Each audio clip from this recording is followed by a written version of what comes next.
दोस्तों, आज मैं आप सभी के लिए लेकर आई हूँ छोटी सी कहानी और कहानी का शीर्षक है कर्म का फल। एक नयासर गांव था और वो ऐसी जगह बसा था जहाँ आने जाने के लिए एकमात्र साधन नाव थी, क्योंकि बीच में नदी पड़ती थी और कोई रास्ता था भी नहीं।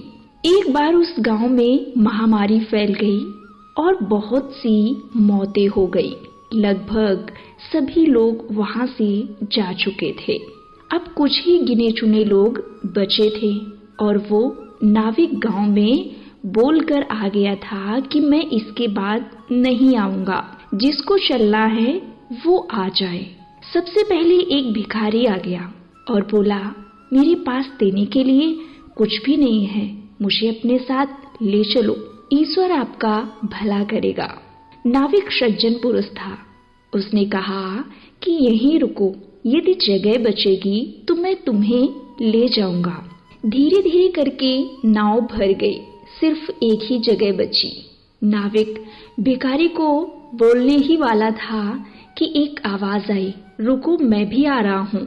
ये आवाज जमींदार मोती सिंह की थी, जिसका धन दौलत से लोभ और मोह देखकर उसका परिवार भी उसे छोड़कर जा चुका था।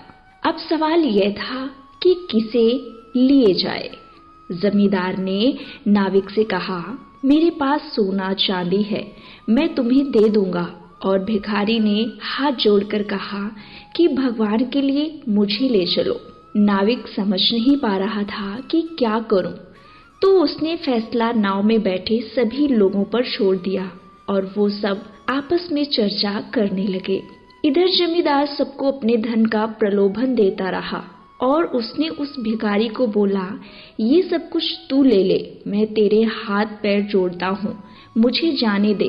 तो भिखारी ने कहा, मुझे भी अपनी जान बहुत प्यारी है, अगर मेरी जिंदगी ही नहीं रहेगी तो मैं इस धन दौलत का क्या करूँगा। जान है तो जहान है।